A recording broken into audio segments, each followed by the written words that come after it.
ವಿಧಾನಸೌಧದೊಳಗೆ DPIRನವರ ಆದೇಶ ಇದು. ನಿರ್ದಿಷ್ಟ ಸ್ಥಳದಲ್ಲಿ ಮಾತ್ರ ಮಾಧ್ಯಮದವರು ನಾಯಕರುಗಳ ಹೇಳಿಕೆ ತಗೊಳ್ಬೇಕು ಅಂತ. ಇದೇನಾಗ್ತಿತ್ತು, ಎಲ್ಲ ನ್ಯೂಸ್ ಚಾನಲ್ಗಳಲ್ಲೂ ವಿಧಾನಸೌಧ ಬೀಟ್ ಅಂತ ಒಂದಿರುತ್ತೆ. ರಿಪೋರ್ಟರ್ಗಳನ್ನು ಹಾಕಲಾಗತ್ತೆ ಆ ಬೀಟಿಗೆ.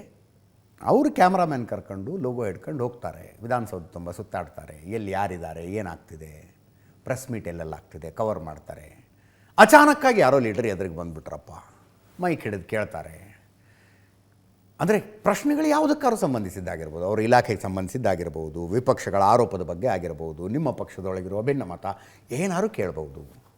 ಇನ್ನು ಮುಂದೆ ಹಂಗೆ ಮಾಡೋಂಗಿಲ್ವಂತೆ. ಒಂದು ನಿರ್ದಿಷ್ಟ ಜಾಗ ಇರುತ್ತೆ, ಆ ಜಾಗದಲ್ಲಿ ನಿಂತ್ಕೊಂಡಿರ್ಬೇಕು, ಅಲ್ಲಿ ಬಂದು ಬೈಟ್ ಕೊಡ್ತಾರೆ ಅಂತ, ಅಲ್ಲಿ ಬಂದು ಹೇಳಿಕೆಗಳನ್ನು ಕೊಡ್ತಾರೆ.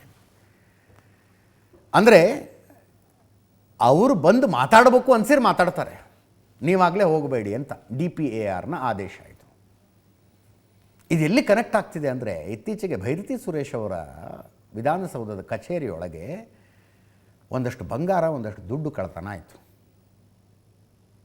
ಯಾರ ಬ್ಯಾಗ್ನಲ್ಲಿ ಇಟ್ಕೊಂಡು ಬಂದಿದ್ದು, ಭೈರತಿ ಸುರೇಶ್ ಅವರ ಆಫೀಸ್ನಲ್ಲಿ ಇಟ್ಟು ಹೊರಗಡೆ ಹೋಗಿದ್ರಂತೆ. ವಾಪಸ್ ಬರೋ ಹೊಟ್ಟರಲ್ಲಿ ಬ್ಯಾಗ್ ಇಲ್ಲ. ಕಂಪ್ಲೇಂಟ್ ಆಯಿತು, ಪೊಲೀಸರು CCTV ಚೆಕ್ ಮಾಡಿದ್ರು. ಒಬ್ಬ ವ್ಯಕ್ತಿ ತಗೊಂಡು ಹೋಗೋದು ಗೊತ್ತಾಗ್ತಿತ್ತು, ಹಿಡ್ಕೊಂಬಂದರು ಅವನನ್ನು. ಆ ವ್ಯಕ್ತಿ DPIR ಸ್ಟಾಫ್, DPIR ಸಿಬ್ಬಂದಿ. ಇದನ್ನು ಮಾಧ್ಯಮಗಳು ಹೊರಗೆ ಹಾಕಿದವು ಅನ್ನುವ ಕಾರಣಕ್ಕೆ ಮಾಧ್ಯಮಗಳ ಮೇಲೆ ಸಿಟ್ಟು ತೋರಿಸಿಕೊಳ್ತಾ ಇರೋದಾಯಿತು. ಮಾಧ್ಯಮ ಸ್ವಾತಂತ್ರ್ಯಕ್ಕೆ ಧಕ್ಕೆ ಅಂತ ವಿಪಕ್ಷಗಳವರು ಮಾತಾಡಿದ್ರು. ನೋಡಿ, ಮಾಡಿದ್ದು ಕರೆಕ್ಟ್ ಇದೆ ಅಂತ ಯಾವುದಾದ್ರೂ ಮಿನಿಸ್ಟ್ರು, ಆಡಳಿತ ಪಕ್ಷದ ಶಾಸಕರು ಹೇಳ್ತಾರಾ? ಇಲ್ಲ. ಮಾತಾಡಿ ಸರಿ ಮಾಡ್ತೀವಿ ರೀ, ಇಲ್ಲ ಹಿಂಗೆ ಮಾಡಬಾರ್ದಾಗಿತ್ತು. ಕಾಂಗ್ರೆಸ್ನ ಶಾಸಕರುಗಳು, ಸಚಿವರುಗಳು ಹೇಳ್ತಾ ಇರೋದು. ಎರಡು ಕಡೆಯವರು ಏನೇನು ಮಾತಾಡಿದ್ದಾರೆ ಕೇಳಿಸ್ಕೊಳ್ಳಿ. ಇದೊಂದು ನಾಲಾಯಕ್ ಸರ್ಕಾರ ಅಂತೇಳಿ ರಾಜ್ಯದ ಜನ ಮಾತನಾಡ್ತಾ ಇದ್ದಾರೆ. ಇದಕ್ಕೆ ಮುಷ್ಟಿ ಕೊಡುವ ರೀತಿಯಲ್ಲಿ ಮತ್ತೊಂದು ನಿರ್ಧಾರ ಇವತ್ತು ತೆಗೆದುಕೊಂಡಿರುವಂತದ್ದು. ವಿಧಾನಸೌಧದ ಒಳಗಡೆ ಮಾಧ್ಯಮದವರಿಗೆ ನಿರ್ಬಂಧ ಹೇರಿರುವಂತದ್ದು ಭಾರತೀಯ ಜನತಾ ಪಾರ್ಟಿ ನಾವು ಇದನ್ನು ಬಲವಾಗಿ ಖಂಡಿಸ್ತೇವೆ. ಇಂಥ ಒಂದು ಪ್ರಜಾಪ್ರಭುತ್ವದ ವಿರೋಧಿ ನಡೆ ಯಾಕೆ ತೆಗೆದುಕೊಳ್ತಾ ಇದ್ದಾರೆ ನಮ್ಮಂತೂ ಅರ್ಥ ಆಗ್ತಾ ಇಲ್ಲ. ಇಂಥ ಒಂದು ನಿರ್ಧಾರವನ್ನ ರಾಜ್ಯ ಸರ್ಕಾರ ಹಿಂತೆಗೆದುಕೊಳ್ಬೇಕು. ಲಕ್ಕೊಂಡಿಯಲ್ಲೋ ಯಾವುದೋ ಲಕ್ಕೊಂಡಿತ್ತನಪ್ಪ, ಅಲ್ಲಿ ಚಿನ್ನ ಹುಡುಕ್ರಿ, ಅಲ್ಲೊಂದು ಸ್ವಲ್ಪ ಕ್ಯಾಮ್ರಾ ಹಾಕಿ ಎಲ್ಲೆಲ್ಲಿ ಸಿಕ್ಕಿದೆ ಹುಡುಕಿ ಅಂತ ಅನ್ಕೊಂಡಿದ್ದು. ನೀವು ಅಲ್ಲಿ ಕ್ಯಾಮ್ರಾ ಹಾಕೋದು ಬಿಟ್ಟು ಮಂತ್ರಿಗಳ ಕಚೇರಿ ಕ್ಯಾಮ್ರಾ ಹಾಕಿ ಚಿನ್ನ ಹುಡುಕ್ಬಿಟ್ರಲ್ಲ, ಅದಕ್ಕೆ ನಿಮ್ಗೆ ನಿರ್ಬಂಧ ಹಾಕಿದ್ದಾರೆ. ಇದು ಒಳ್ಳೆ ಬೆಳವಣಿಗೆ ಅಲ್ಲ. ಸರ್ಕಾರನ ವಾಚ್ ಮಾಡಿ ಏನೇನು ತಪ್ಪು ಮಾಡುತ್ತೋ ಅಂತ ಹೇಳೋದಕ್ಕೆ ಮಾಧ್ಯಮ ಇರೋವಂಥದ್ದು. ಸರ್ಕಾರ ಕಳ್ತನ ಮಾಡ್ತಾ ಇದೆ, ಲೂಟಿ ಹೊಡಿತಾ ಇದೆ ಅನ್ನೋದಕ್ಕೆ ಮುಚ್ಕೊಳಕ್ಕೋಸ್ಕರ ಈ ಥರ ಮಾಧ್ಯಮವನ್ನು ರಿಸ್ಟ್ರಿಕ್ಟ್ ಮಾಡಿದ್ದೀರಾ ಅಂತ ಜನ ಈಗಾಗಲೇ ಮಾತಾಡ್ತಾ ಇದ್ದಾರೆ. ಪರವಾಗಿ ಏನೋ ಕೇಳ್ತೀವಲ್ಲ ಸರ್, ನಾವೇ ನಮ್ಮ ವೈಯಕ್ತಿಕ ಕೇಳ್ಕೊಳ್ಳಲ್ಲ. ಇಂಥ ಕಡೆನೆ ಬೈಟ್ ತಗೊಳ್ಬೇಕಂತ ನಿರ್ಬಂಧ ಹಾಕೋದು ಎಷ್ಟು ಮಟ್ಟಿಗೆ ಸರಿ ಅಂತ ಸರ್? ಅದನ್ನಾಯ್ತು, ಯಾರಿದೆ ನಮ್ಮ CM ಸಾಹೇಬ್ರು ಹೇಳಿದ್ದಾರೆ, ಯಾರು ಹೇಳಿದ್ದಾರೆ? ಸಿಬ್ಬಂದಿ ಮತ್ತು ಆಡಳಿತ ಸುಧಾರಣೆ ಇಲಾಖೆ ಆಡಳಿತ ಸುಧಾರಣೆ ಅವ್ರಿಗೆ ಯಾರೇನು ಡೈರೆಕ್ಷನ್ ಬಂದಿದೆಯೋ ಗೊತ್ತಿಲ್ಲ ನನಗೆ. ಬೇಕಾದ್ರೆ ನಾನು ಅದನ್ನು ಚೆಕ್ ಮಾಡಿ ಆ ಥರ ಸಾಹೇಬ್ರ ಗಮನಕ್ಕೆ ತರ್ತೀನಿ, CM ಗಮನಕ್ಕೆ ತರ್ತೀನಿ. ಸೊ TVRಗೆ ಒಂದು ಸ್ವಲ್ಪ ಇರಲಿ, ಅವರು ಮಾಧ್ಯಮನೂ ಇಂಪಾರ್ಟೆಂಟ್ ಅಂತ. ಇಲ್ಲ, ಆ ಥರದ್ದೇನಿರಲ್ಲ. ನಿಮಗೆ ಅವ್ರು ಕಾನೂನಿಗೆ ಬರೆದಿರೋರು ಇಲ್ಲ ಮಾಡಿರೋರು ಏನು ಅರ್ಥದಲ್ಲಿ ಮಾಡಿದಾರೋ ಇಲ್ಲ ಏನು ಅಂತ ತಿಳ್ಕೊಂಡು ಮಾತಾಡಬೇಕು. ನನ್ನ ಅನಿಸಿಕೆ ಪ್ರಕಾರ ನಿಮ್ಗೆಲ್ಲರಿಗೂ ಸ್ವಾತಂತ್ರ್ಯ ಕೊಡೋಂಥದ್ದು ನಮ್ಮ ದೇಹ. ಅದು ಇವತ್ತು ನಿಮ್ಮ ಮೂಲಕ ಪ್ರತಿಯೊಬ್ಬರಿಗೂ ನಮ್ಮ ಇಲ್ಲಿರೋಂಥ ಮನಸ್ಥಿತಿಗಳು ಹರಡೋಂಥ ಶಕ್ತಿ ನಿಮ್ಮ ಕೈಲಿ ಇದೆ. ಸೊ ಹಾಗಾಗಿ ನಿರ್ಬಂಧ ಹಾಕೋಂಥದ್ರಲ್ಲಿ ನಾವು ಯಾವುದೇ ಕಾರಣಕ್ಕೂ ಮಾಡಿಕೊಡ್ದು ಅನ್ನೋದನ್ನು ನಾನು ಹೇಳಬಲ್ಲೆ. BJP ಅವರವರು ಯಾವ ಮುಖ ಇಟ್ಕೊಂಡಿದ್ದು ವಿರೋಧಿಸ್ತಾರೆ ಅಂತ ಮಾತಾಡಿದ್ರಲ್ಲ, ನಾಲಾಯಕ್ ಸರ್ಕಾರ. ಹೆಂಗೆ ನೀವು ಅಧಿಕಾರದಲ್ಲಿದ್ದಾಗ ವಿಧಾನಸೌಧದ ಕಲಾಪಗಳು ನಡೆಯುವ ಜಾಗ ಇದೆಯಲ್ಲ, ಸಭಾಂಗಣ, ಅದರ ವೀಕ್ಷಕರ ಗ್ಯಾಲರಿಯಲ್ಲಿ ಮಾಧ್ಯಮದ ಕ್ಯಾಮರಾಗಳಿಗೆ ಅಲೋ ಮಾಡ್ತಾಯಿದ್ರು. ವೀಕ್ಷಕರ ಗ್ಯಾಲರಿಯಲ್ಲಿ ಸ್ಪೀಕರ್ ಪಕ್ಕದಲ್ಲಿ ಎಡಗಡೆ ಪ್ರೆಸ್ ಗ್ಯಾಲರಿ ಇರುತ್ತೆ, ಪತ್ರಕರ್ತರಲ್ಲಿ ಹೋಗಿ ಕೂತ್ಕೋತಾರೆ, ಮಾತಾಡೋದನ್ನು ಕೇಳಿಸ್ಕೊಂಡು ನೋಟ್ ಮಾಡ್ಕೋತಾರೆ. ನಮ್ಮ ಕ್ಯಾಮರಾಗಳ ವೀಕ್ಷಕರ ಗ್ಯಾಲರಿಲಿ ಇದು ಮೇಲೆ ವಿಶ್ವೇಶ್ವರ ಹೆಗಡೆ ಕಾಗೇರಿ ಅವರು ಸ್ಪೀಕರ್ ಆಗಿದ್ದಾಗ ಏಕಾಏಕಿ ನಿಲ್ಲಿಸ್ಬಿಟ್ರು. ನೋ, ಕ್ಯಾಮ್ರಾಗಳಿಲ್ಲಪ್ಪ ಒಳಗಡೆ, ನಾವು ಏನು ಫೀಡ್ ಕೊಡ್ತೀವಿ ಅದನ್ನು ತಗೊಳ್ಳಿ ಅಂತ. ಅವರ ಕ್ಯಾಮ್ರಾಗಳಿಂದ ಬರುವಂಥ ಔಟ್ಪುಟ್ ನಾವು ತಗೋಬೇಕು. ಆವಾಗಲೂ ಹೇಳಿದ್ವಿ ನಾವು, ಬ್ಲೂ ಫಿಲಮ್ ವೀಕ್ಷಣೆಯನ್ನು ಪ್ರಸಾರ ಮಾಡಿದ್ದಕ್ಕ. ಯಾಕಂದರೆ ವೀಕ್ಷಕರ ಗ್ಯಾಲರಿಯಿಂದ ಶೂಟ್ ಆಗಿತ್ತು.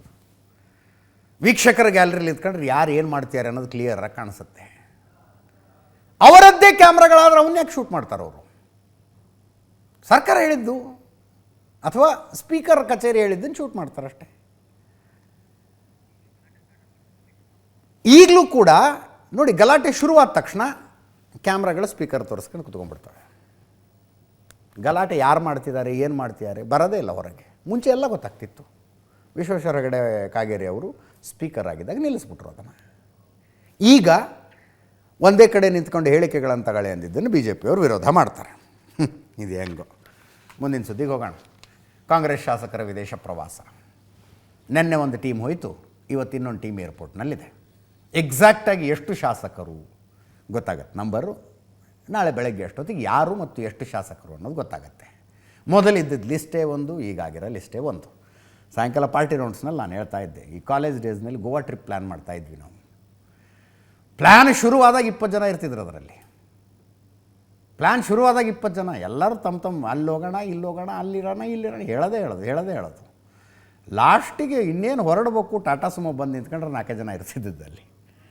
ಇಲ್ಲೇನು ಅಷ್ಟು ನಂಬರ್ ಡ್ರಾಪ್ ಆಗಿಲ್ಲ, ಬಟ್ ಮೀಡಿಯಾದಲ್ಲಿ ವಿಪರೀತ ಚರ್ಚೆ ಆಗ್ತಾ ಇದೆ ಅನ್ನೋ ಕಾರಣಕ್ಕೋ ಏನೋ, ಈ ಪ್ರವಾಸಕ್ಕೆ ಹೋಗ್ತಾ ಇರೋರ ಮೇಲೆ ಹೈಕಮಾಂಡಿನ ವಿಶೇಷ ಗಮನ ಇದೆ ಅನ್ನೋ ಕಾರಣಕ್ಕೋ ಏನೋ ಒಂದಷ್ಟು ಜನ ಡ್ರಾಪ್ ಆಗಿದ್ದಾರೆ. ನಿನ್ನೆ ತನಕ ಬಂದ ಮಾಹಿತಿಯ ಪ್ರಕಾರ 16 MLAಗಳು ಹೋಗ್ತಾರೆ ಅಂತ. ಕೊನೆ ಗಳಿಗೆಯಲ್ಲಿ 16 ಶಾಸಕರು, MLAಗಳಂದ್ರೆ ಬರೀ ವಿಧಾನಸಭಾ ಸದಸ್ಯರಾದರು, ವಿಧಾನ ಪರಿಷತ್ ಸದಸ್ಯರು, ವಿಧಾನಸಭಾ ಸದಸ್ಯರು ಸೇರಿ 16 ಅಂತಿತ್ತು.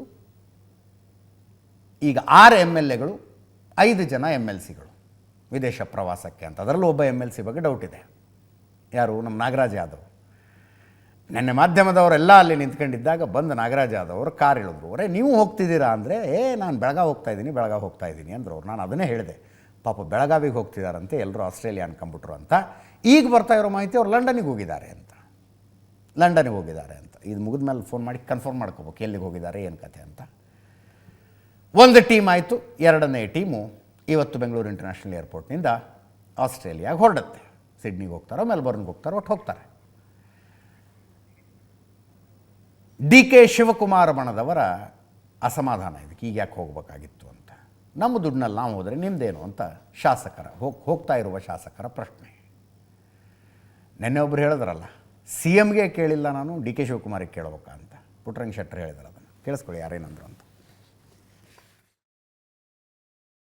ಯಾರಾದರೂ ಸ್ಪಾನ್ಸರ್ ಮಾಡಿ ಕಳಿಸಿರಲಿ, ಅವರೇ ದುಡ್ಡು ಹಾಕೊಂಡು ಹೋಗಿರಲಿ, ಕದ್ದೋಗಿರಲಿ, ಧೈರ್ಯವಾಗಿ ಹೋಗಿರಲಿ, ಫಾರಿನಲ್ಲಿ ಕೂತ್ಕೊಂಡು ಟೂರ್ ಹೊಡೆದ್ಬಿಟ್ಟು ಬಂದಿದ ತಕ್ಷಣ ಯಾರನ್ನೇ ಮುಖ್ಯಮಂತ್ರಿನ ಇಳಿಸೋಕ್ಕಾಗಲ್ಲ, ಇಲ್ಲ ಸರ್ಕಾರನ ಬದಲಾವಣೆ ಮಾಡೋಕ್ಕಾಗಲ್ಲ. ಇದೇನಿದ್ರು ಕಾಂಗ್ರೆಸ್ ಹೈಕಮಾಂಡ್, DK ಶಿವಕುಮಾರ್ ಸಾಹೇಬರು, ಸಿದ್ದರಾಮಯ್ಯ ಸಾಹೇಬರಿಗೆ ಆಗಿರುವಂಥ ಮಾತುಕತೆ. ಅದರಲ್ಲಿ ರವಿಕುಮಾರ್ 50 ಜನ ಕರ್ಕೊಂಡು ಹೋಗಿದ ತಕ್ಷಣ ಸರ್ಕಾರ ಚೇಂಜ್ ಮಾಡಿ ಮುಖ್ಯಮಂತ್ರಿ ಚೇಂಜ್ ಮಾಡೋಕ್ಕಾಗಲ್ಲ. ನಾನು ಕರ್ಕೊಂಡು ಹೋಗಲಿಲ್ಲ, ಇಲ್ಲೇ ಬೆಂಗಳೂರಲ್ಲಿ ಮಂಡ್ಯದಲ್ಲಿದ್ದೀನಿ ಅಂದಿದ ತಕ್ಷಣ ನಾನು ಚೇಂಜ್ ಮಾಡೋಕ್ಕಾಗಲ್ಲ. ಎಲ್ಲ ಹೈಕಮಾಂಡ್ ಸೂಕ್ತ ಕಾಲದಲ್ಲಿ ಸೂಕ್ತ ನಿರ್ಧಾರವನ್ನು ಮಾಡುತ್ತೆ. ನೋಡ್ರಿ, ಎಲ್ಲಿವರೆಗೂ ಹೈಕಮಾಂಡ್ ಮಧ್ಯ ಪ್ರವೇಶಿಸಿ ಇದಕ್ಕೊಂದು ಫುಲ್ ಸ್ಟಾಪ್ ಇಡಲ್ಲ, ಇದು ಇನ್ನೂ ಜಾಸ್ತಿ ಆಗ್ತದೆ ಹೊರತು ಕಡಿಮೆ ಆಗಲ್ಲ. ಕೂಡಲೇ ಹೈಕಮಾಂಡ್ ಅವರು ಮಧ್ಯ ಪ್ರವೇಶಿಸಬೇಕು. ನಮ್ಮ ಮಾನ್ಯ ಮುಖ್ಯಮಂತ್ರಿಗಳು ಶೇಕಡವಾರು 50-60 ವರ್ಷದ ಇತಿಹಾಸದಲ್ಲಿ ಯಾವತ್ತೂ ಅವರು ಮಾತು ಕೊಟ್ಟಂತೆ ತಪ್ಪಿಲ್ಲ ಅಂತ ನಾನು ಮೊದಲಿಂದಲೂ ಹೇಳ್ತಾ ಇದ್ದೀನಿ, ಈಗಲೂ ಅದೇ ಹೇಳ್ತೀನಿ. ಒಪ್ಪಂದ ಆಗಿದ್ದು ಮಾತಿದ್ರೆ 100% ಸಿದ್ದರಾಮಯ್ಯ ಸಾಹೇಬ್ರೆ ಇವತ್ತು ಕರ್ನಾಟಕ ಜನತೆಗೆ ಹೇಳ್ತಾರೆ ಅಂತ ನಾನು ಭಾವಿಸ್ತೇನೆ. ಮುಂದಿನ ದಿನಗಳಲ್ಲಿ ಹೈಕಮಾಂಡ್ ಅವ್ರ ಜೊತೆ ಕೂತು ಮಾತನಾಡ್ಕೊಂಡು ಮಾನ್ಯ ಮುಖ್ಯಮಂತ್ರಿಗಳಾದ ಸಿದ್ದರಾಮಯ್ಯ ಸಾಹೇಬ್ರೆ ನಿಮ್ಗೆಲ್ಲರಿಗೂ ಉತ್ತರ ಹೇಳ್ತಾರೆ ಅಂತ ನಾನು ಭಾವಿಸ್ತೇನೆ. ನಾವು ಹೋಯ್ತಲ್ಲಪ್ಪ, ನಮ್ಮ ಕೆಲಸ ಜಾಸ್ತಿ ಇದೆ, ಕಾನ್ಸ್ಟಿಟ್ಯೂನ್ಸಿ ನಾವು ಹೋಯ್ತಲ್ಲ, ಅವ್ರಿಗೂ ಐತೆ, ಸ್ವಲ್ಪ ಬಿಡು ಮಾಡ್ಕೊಂಡವ್ರೆ. ನಾನು 15 ಸಲ ಹೋಗಿರ್ಲಿಲ್ವಾ ಇದಕ್ಕೆ ಆಸ್ಟ್ರೇಲಿಯಾಗೆ, ಹಂಗೆ ಅವ್ರು ಈಗ ಹೋಗವ್ರೆ. ಅವ್ರವ್ರ ಸ್ನೇಹಿತರ ಕಂಡ್ರಿ, ಲೈಕ್ ಮೈಂಡೆಡ್ಸ್, ಕಾಮನ್ ಫ್ರೆಂಡ್ಸ್ ಎಲ್ಲ ಹೋಗಿದ್ದಾರೆ. ತಪ್ಪೇನದು? ಸಂದೇಶ ಏನಾದ್ರಲ್ಲಿ? ನಾವು ನಮ್ದೇ ಒಂದು ಟೀಮ್ ಬೇರೆ, ಅವ್ರದೇ ಟೀಮ್ ಬೇರೆ. ಹಣ ಅಲ್ಲ ರೀ, ಈಗ ಅವ್ರು ಕೆಲವರು ಅವ್ರ ಏಜ್ ಗ್ರೂಪ್ ಅವ್ರು ಹೋಗವ್ರೆ, ನಾವು ಸಣ್ಣ ಏಜ್ ಗ್ರೂಪ್ ಅವ್ರು. ನಮ್ಮನ್ನೇ ಆಗ್ರಿ ಕರಿಬೇಕು, ಅವ್ರು ಸ್ವಂತ ದುಡ್ಡಲ್ಲಿ ಹೋಗೋದಕ್ಕೆ ಏನು ಎಲ್ಲರೂ ಕರ್ಕೊಂಡು ಹೋಗ್ತಾರ್ರಿ. ಇದರೊಂದಿಗೆ ಇವತ್ತಿನ ನ್ಯೂಸ್ ಅವರ್ ಮುಗಿಸ್ತಾ ಇದ್ದೀವಿ. ನೇರ ದಿಟ್ಟ ನಿರಂತರ ಸುದ್ದಿಗಾಗಿ ನೋಡ್ತಾ ಇರಿ ಏಷ್ಯಾನೆಟ್ ಸುವರ್ಣ ನ್ಯೂಸ್.